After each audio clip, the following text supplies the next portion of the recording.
Welcome to another week of Barstool Perspective, where we give you rundown of what we find to be some of the most interesting stories about booze and weed from the previous week. Mike, do you remember what state it was that, or what we were reading, where a law was talking about how if you got arrested for a DUI, they would prevent you from buying alcohol ever again? That is the great state of Utah, Brett. Oh, Utah was looking at that. That's what they were doing? Yeah. Man, they're effed. So we're going to talk about Utah later. Yeah. We're not going to lead with that story. What we're going to lead with is you, me, us. You know when you go to fast food and you're just like, man, I don't have $10 to buy Taco Bell right now, but I got $2. Can I buy this Taco Bell on a payment plan? Well, Mike, I do. It's called college. I'm here to tell you that Klarna and DoorDash have teamed up, and you can now get DoorDash Taco Bell on a payment plan. You That's too can fantastic. spend $50 on $12 worth of food, paying it off for 6 months. I think that if you don't have enough money to buy a Five Guys burger, you should definitely get it from DoorDash with all the additional fees, and then you should finance it. That sounds like a healthy economy to me. It also sounds like fantastic personal life decisions. We really are just dredging the bottom of the economy right now. There's like Yeah. no more room for growth, so we're stealing from our future selves. Like, that's what's happening. Like, it's not, and I don't blame the people that do it. Like, listen, we all want nice things in life, and we all want little, what do they call them? Like, I don't know, surprises, or you can treat yourself or whatever. I can't think of the word. We all want to do that for ourselves every once in a while, especially when it's shoved down our throats constantly 24/7 by social media and by everything else we see in our lives on television, how everyone's rich and everyone's making over $250K a year in America, right? So I should be able to get Taco Bell when I want it. Well, you know. I mean, I think that used to be like you bought a Lexus, Yeah. not a burrito. not a rice and bean burrito. Yeah, but sure, I guess that's where we Remember are. when a taco at Taco Bell was 49 cents? Because I do. Yeah. Anyway, so Mike, are you going to be using Klarna, I guess is the question? I am not. No. I don't use DoorDash, as we have established, because I think it's skeevy and it screws over restaurants, and the drivers also really kind of get dicked over. And I don't think want the to whole pay thing 2x the price for DoorDash either. Yeah, no. And then feel like I have to tip this person that may or may Right, not on steal my top of food, that. that may or may not be happy with the amount I tip. And anyway, that's a worse obligation than just getting off my ass and going and driving down. Right. Or walking if I'm drunk. Yeah. I'll do that. I don't care. Yes. Man. Yeah, I don't know.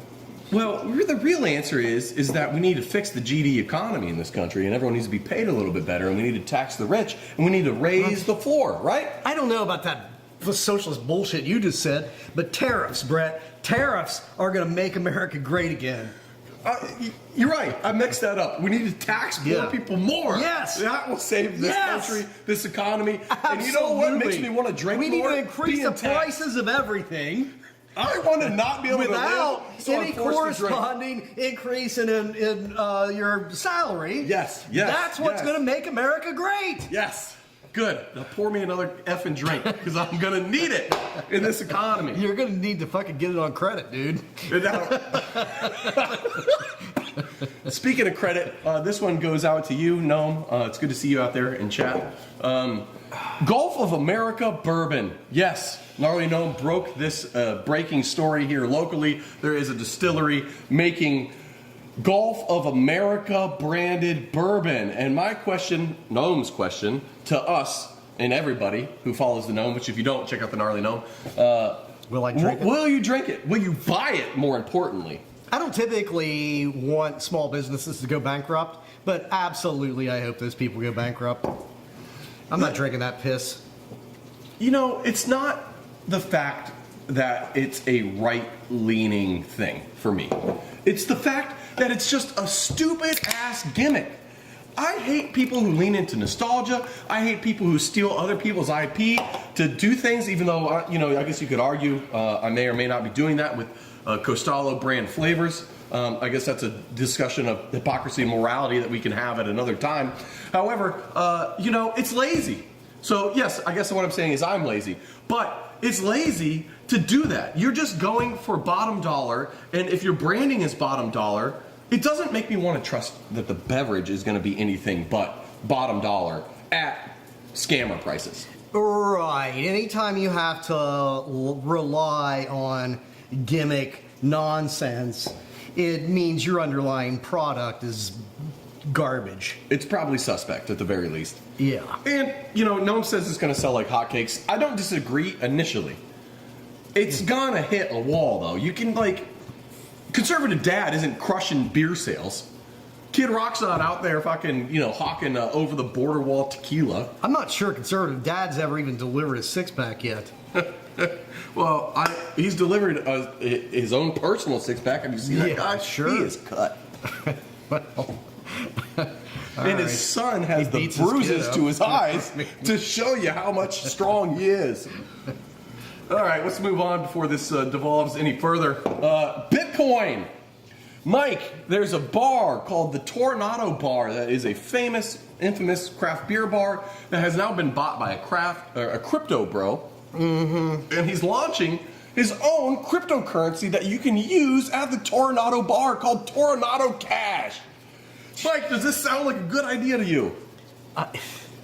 No. Why? What's it matter? Why? Circular ecosystem, keeping it local. This bar's in San Francisco. It's in the Haight in San Francisco. And I'm pretty sure that I've drank there. But it's like a famous old school, it's a dive bar, but it has some crazy amount of beers, like 50 beers on tap, like 100 more, 90, 100 more, like beers in bottles and cans. So it has this incredible beer selection, and it's historically been a cash-only bar. Mm-hmm. So, but it's in the Haight, which is like sort of suspect for San Francisco, which is relative in terms, Mm-hmm. But I don't know what the hell he's doing. Like, he claims he's keeping the staff, he's keeping all the beers, but he paid some undisclosed, inferred, crazy amount of money for this dive bar, and he's going to keep everything the same, yet somehow simultaneously turning it into one of the biggest, most important alcohol brands in the world, and also making his own currency as a result of owning this dive bar. None of it makes any sense, and I'm just full of hate for all of it. First of all, he's going to absolutely ruin that place. 100,000%. Second of all, let me get this straight. So for Tornado Cash to work, you have to spend American dollars to buy Tornado Cash, which then you exchange for beer at a bar, and in return you get to take your Tornado Cash later and turn it back into American dollars so you can spend it somewhere else? So you're adding an extra step to go to a bar? It sounds like a fantastic idea. Or I absolutely want to do that. Is it like the Sunny in Philadelphia episode where they make the Patty's bucks and then they give away the Patty's bucks to stimulate the economy, and then at the end of the day they realize we just gave away all of our beer and all we have is Patty bucks printed on paper that mean nothing? Is this what is happening? How is this going to work? You know what? I would call all this stupid, except that this guy has already become rich on a fictitious currency, so he knows more than me. Does he? I guess. If you get a lottery ticket, he has a lot more money. If you win the lottery, does that make you a smart person? Well, but there's a difference between winning the lottery and scamming a bunch of idiots. And he did the second one, which, it takes a certain something. It just hurts my brain. I mean, Hawk Tua couldn't make Bitcoin work. And if she can't do it, it means, What do you mean? You don't want the dick-spitting meme coin in your wallet? It means even some of the best and brightest we have as America, Brett, can't make it work, and this guy did. Well, do you have any desire to go to this place now? No. Do you think anyone who is a regular there wants to go back? Absolutely, they're going to hate it. He's just going to run a good dive bar. I just don't. It just hurts my brain to just think about, one, how do you have that much money where you can just be a complete dumbass with it? Yeah. And two, how can you have that much hubris where you think this is a brilliant idea and I'm going to take over the world with my new alcohol trading system based on a meme coin. He's asking for investors. He's calling it like the best investment opportunity of anybody's lifetime. That he wants to raise $250,000 for liquidity for operating this dive bar. So whatever is about to follow is a massive scam. And I do kind of want in on it, but not as an investor. I want in on whatever scam he's running. Actually, let's replicate it. I'm seeing a world where we pay like $1.5 million for Junker's Tavern, and we turn it into its own currency. We don't need to overpay for a bar. We overpaid for a bar we built. We're sitting at one. This bar needs its own currency. We need a Bruce Guy's shitcoin. Yeah, absolutely. It's coming. All we need is a little bit of liquidity. And by a little bit, I'm talking like $250,000. So we need you people to kick in. This is the best investment opportunity of your lifetime. Head over to CincinnatiBeerBook.com where you can buy 100, 200, maybe even 500 books at once. Yes. In the notes section, write Bruce Guy's shitcoin.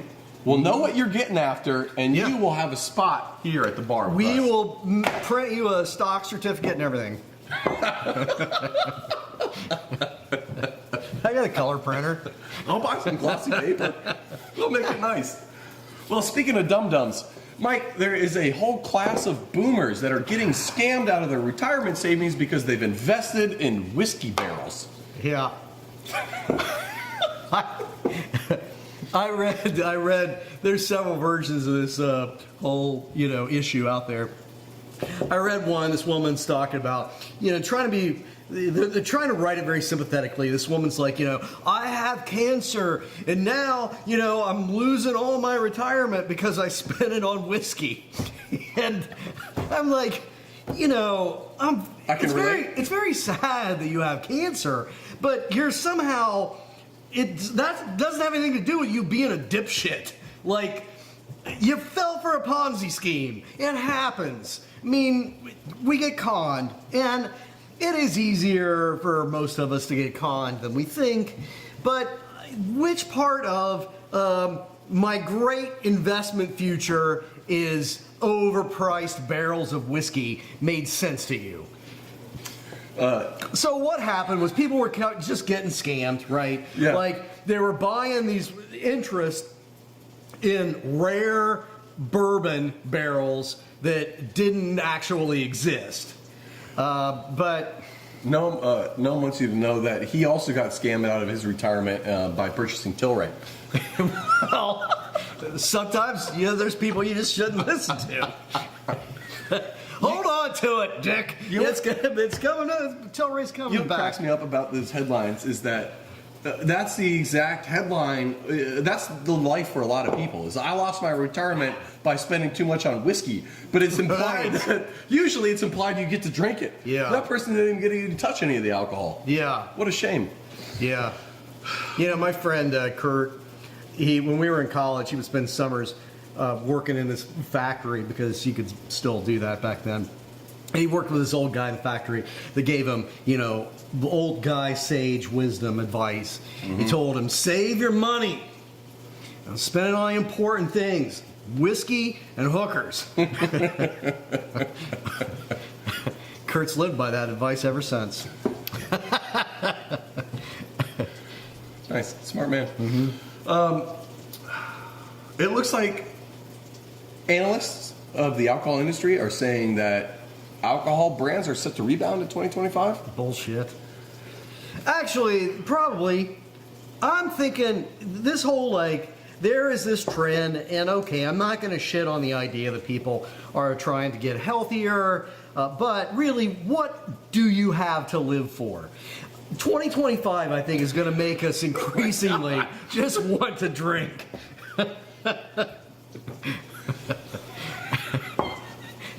The future's not that great, dipshits. Just get your buzz on. Well, I don't know. is the anti-DEI movement that's sweeping the anti-woke movement that's sweeping the anti-intellectual movement that's sweeping the U.S. Is that going to help? I don't think those things are simultaneous, but sure. Is Anheuser-Busch not spending money on the Pride Fest after 30 years going to help their bottom line? I don't know. That is interesting. What are they doing? Well, after 30 years of supporting and donating money to the Pride Festival in St. Louis, Anheuser-Busch has come out and said they are pulling out of their investment this year. Yeah. Which is pretty late in the cycle, because Planning Pride is coming up here in process. like 2 months, Yeah. and they're probably banking on getting, I don't know, $50K from them. They were the title sponsor. They've been the title sponsor for a long time. So maybe even 100, do 125K potentially. And it's AB InBev has pulled out of sponsorship of Pride festivals all across the country. And we had this. I think that I even went off on a little rant here like a year or so ago, which, I mean, completely different world a year ago. But Well, you saying you had a little rant a year or so ago, I mean... yeah, I mean, that was every week. Every week, sure. But this one specifically I'm talking about was there used to be these like gay rights activists that would bitch about what they called pink washing, which was, these corporations only support these gay pride events now because it's popular and it's easy.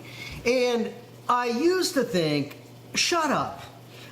They're doing it, they're there. They're late to the party. They didn't have your back when it required guts, but they're doing the right thing now, so shut up. But I now see the point of that. Because now that it has become hard again, that it does require some level of spine to support the gay community, you see these corporations running for the hills. And fuck those people. The gays? The Anheuser-Busch.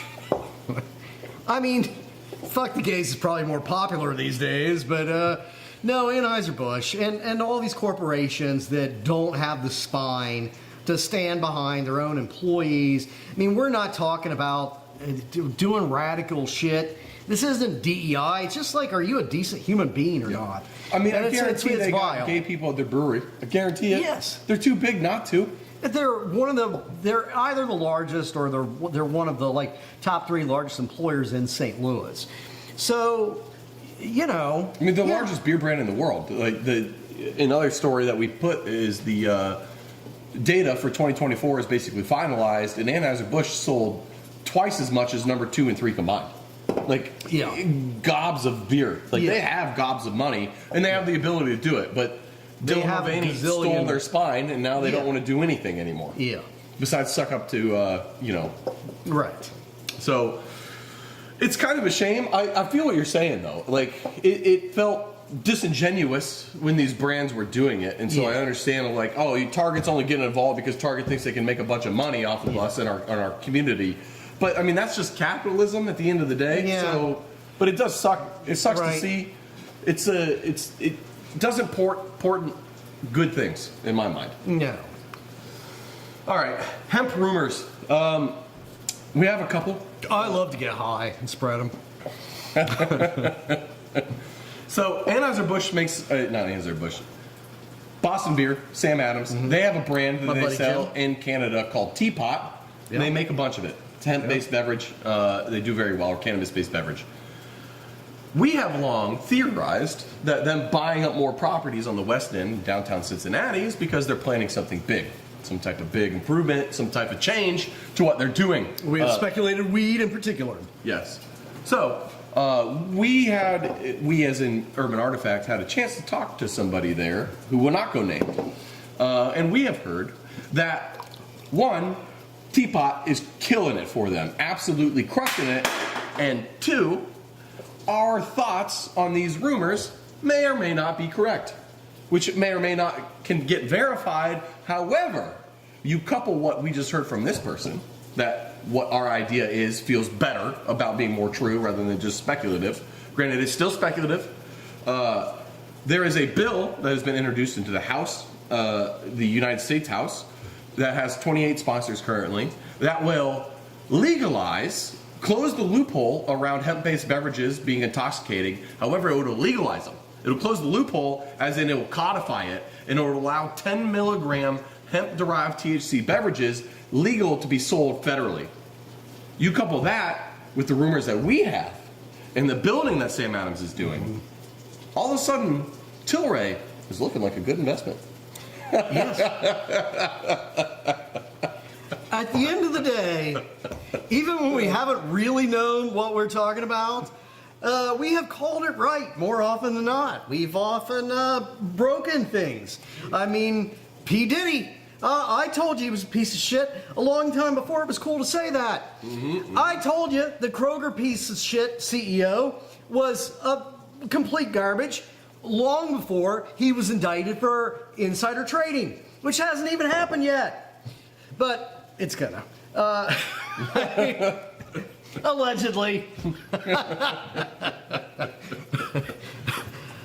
Yeah, we get it right. Well, how do you think Boston Beer? But connect those dots. What does Boston Beer have to do with Tilray? Well, here's what my thought process is if Boston Beer is going in on hemp-based beverages here in the United States, and they're building out a huge facility in the United States to support that, they're not doing that on a lark. They're not doing that without having some decent insider knowledge of, like, this investment is going to pay off. Yeah. We're not spending $50 to $100 million building out a facility on the West End in downtown Cincinnati. Right. If there's not a guarantee that I'm going to be able to sell, sell this nationwide. So if Boston Beer is going in on it, and Tilray being more speculative, that to me is where the benefit is Tilray might not have the power behind the scenes that Boston Beer does, but if Boston Beer is helping push these things through and they're feeling strong about it, Tilray is going to benefit. Even if Boston Beer comes out the gate stronger than them, Tilray will be looking like a good opportunity. But yeah, Tilray is still going to be. Our entire thing has been Tilray positioning itself for the distribution network and for the production capacity for Weed Drink. And right, so if Boston Beer paves the way, then Tilray is going to be right behind them. Yes. Riding those coattails and making everybody that, has listened to our speculative stock advice. Here's my next speculation. Invest in Urban Artifact, because I know Jim Cook. Mm-hmm. We've met him. We've had conversations. Yes. We're acquainted. He did call you a dick in that interview, but I've been called dick by a lot of billionaires now. Sure. At least two. Yeah, Fritz Maytag also called you fucking stupid. We can keep this going. What I'm saying is that they need more brands than just Teapot. And Costallo, the number 1, 2, 4, and 5 best-selling brands in Kentucky, and the numbers 1, 2, and 3 best-selling brands in West Virginia. I don't know the Ohio numbers, but the best in our region, maybe Jim Cook will buy us. That's my positioning right now. If he's gonna buy goddamn Dogfish Head, he can buy Urban Artifact. I'm in on this. Yes. So let's get it going. Can That's we what I'm saying. do it directly, or is it best to invest in Urban Artifact through Brew Sky's currency? Buy into Brew Sky Bucks, and you too can be a part of the eventual sale. Yes. Yeah. Absolutely. All right. We just need a little of your liquidity. Speaking of liquidity, Mike, did you know Vatican City doesn't make any wine? They don't make anything there. Like, of course. What? They make absolution of your soul. Oh, yeah. In between, Don't say it. Don't say it. Don't say it. Sure. Yeah. Mike, Minnesota is set to let your kids get wasted at restaurants. Good. What's happening? They need to be doing something. You get off your phone. Are you talking Minnesota or the kids? I'm talking to the kids. Get off your phone and do a shot. Oh my God. For Christ's sakes.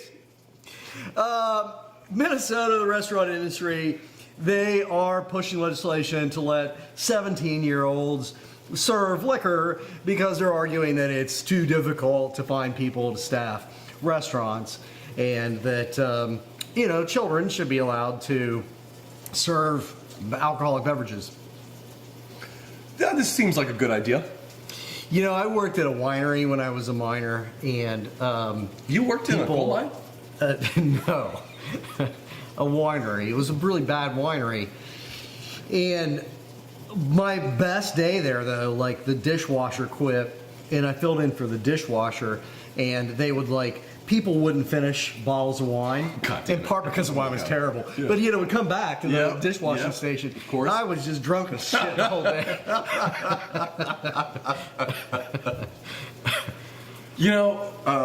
Mike, I can relate to that. I used to work at the dining hall at Ohio University, and people would often send back food untouched, and I worked the dishwasher pit a lot. I ate real well those days. Yeah. Ate real well.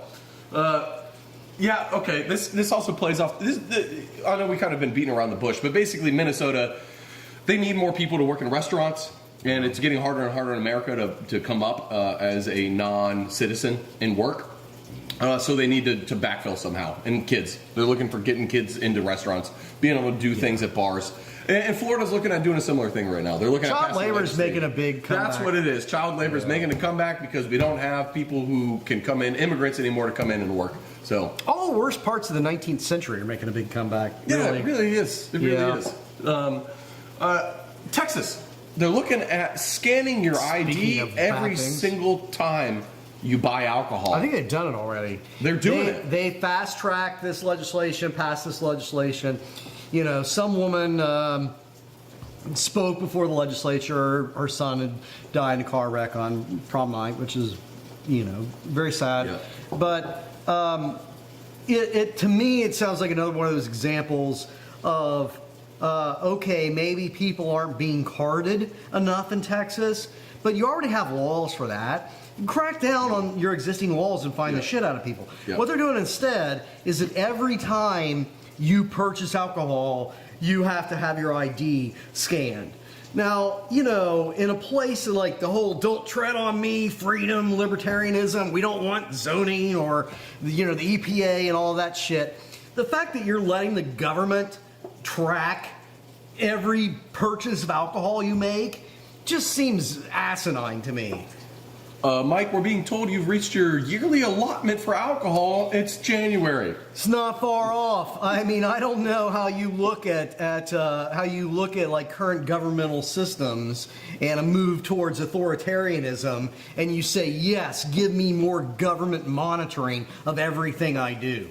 I'm looking forward to the breathalyzers in my car every time I want to turn it on. That's not, at least with that, that's maybe not a bad idea. It's expensive, but okay. Where's the line, Mike? Worked. Where's the fucking line? Well, the breathalyzer in your car isn't. At least it's not recording in a governmental database when you do it. If you're part blowing your car, it's definitely going back to the government. Well, these days, you don't think you're putting your lips on a Tesla car dick that it's not going to send it back to Elon? Your car It's going straight to Doge. Yes, probably. Utah, they're great, right? It's beautiful. It's a beautiful state, full of idiots. Utah is. You mentioned at the beginning of this. It's full of Mormons, and they have a lot of control over the legislature. And Mormons don't drink, so they hate alcohol out there. And they've just passed some legislation. It's going to go into effect next year.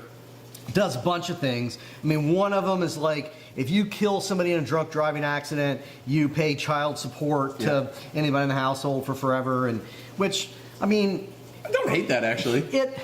It's fine, except that the court system already exists. I mean, you already have a wrongful death suit that's probably going to do that.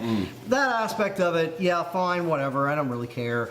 But the really crazy part of it is that if you get a fucking DUI there, and they have decreased the legal ABV to 0.5. We talked about that in the past. It's the lowest in the country. So 0.05, that's like... It's a pint. It's a beer. It's maybe even less, depending on your body weight. So it's almost nothing at all. So it's very easy to get a DUI there. And if you get one now, then they give you a license that is red tagged, and it says "Do not sell." So nobody is allowed to sell you alcohol ever. Not just if you're driving, or for while you're on probation or whatever. You're not allowed to buy alcohol again.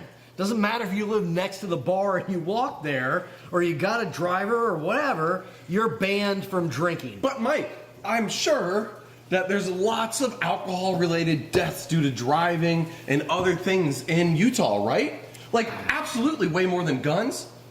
I doubt it. Let's go to the stats. Yeah. An average of 127 people die in alcohol and drug-related uses in Utah. That seems like a lot. 127 dead people is bad. How many gun-related deaths in Utah a year do you think there are? It has to be. I mean, they're really focusing on the alcohol, Brett, so I would say it has to be half of that. You think, right? Try 5 times as much. Oh, that's shocking. Shocking. But it's definitely the alcohol that's the problem. Yeah. Not the guns. It's the booze. Okay. One of the problems I have with that whole, paying off your family, I mean, how do you do the math on that? Like, let's say you kill a man and his wife in a car wreck. Yeah.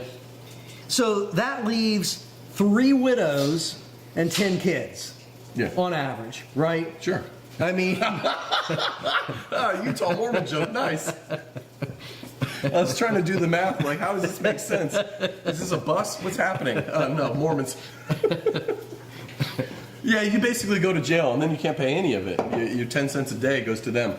Yeah. You are saving money on booze, though. Wine's in the tank. That's it. That's it. It's done globally. I think it's done. It's going to be a long time. And you know what's a real shame? We have a document that we read off of where we put all our stories and notes and thoughts and stuff. There is a bunch of stats in here basically showing how wine is effed in the A, and it's not just in America. It's globally. The shift has been enormous. Very wine drinking nations, cultures. France, Portugal, Italy, all of them just in the pooper. I would like to say that I think the main reason for this isn't because people don't have a taste for wine anymore. It's because wine has lost its status as the beverage of the people. Beer has always been that for the countries, the colder climate countries that can't really grow grapes well. But like in France, in Italy, in these countries with long histories of drinking, wine was the cheap alcoholic beverage that you drank. Yeah. You could get it for a pittance, and it was good. But wine isn't that way anymore. Like, can you buy any wine in America that's actually tolerable, worth drinking for less than $10? Well, yeah, I mean a few, but at a restaurant, the problem is that the markup, the expectation on the markup is at least 500%. And a lot of times it's a lot more than that. And they can do that because even with all the beers we have out there, what a beer should cost. Yeah. You know what a Gansett costs. So if you go to a restaurant and restaurant's charging you $15 for a Gansett, you're getting ripped off. But there are so many wineries around the world that you don't know. You don't recognize that label. You don't know what it's supposed to cost. So you don't know that you're paying $57 for a $12 bottle of wine. So death to the bourgeoisie is what you're saying. Yeah, and I'm saying that really, if I was the wine industry, one of the things, they're bitching and whining about all sorts of nonsense, but if I was the wine industry, I would be having a conversation with the restaurant industry. Like, why are you putting this kind of markup on our product as opposed to everything else? You're not doing it with everything else.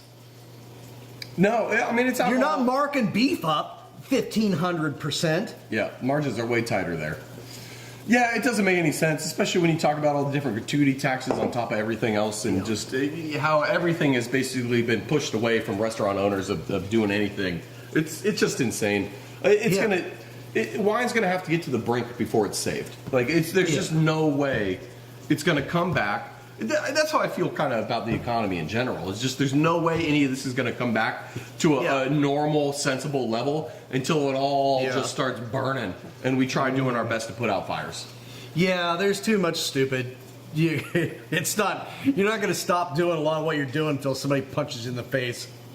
I also want to note for everybody listening, as the last thing that we have to say, is that the last note on the last story, being this wine story, the last sentence is Mike writing, Gen Z being a major fucking buzzkill in general is hurting wine.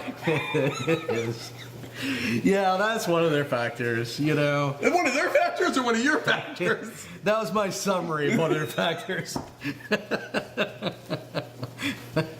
They're not fun. They're not a fun generation. Gen Z, it's not your fault. It's if you're listening, if you're here, it's not your fault. A lot of it increasingly is your fault. This generation raised you. It's not your fault. We forgive you. I don't.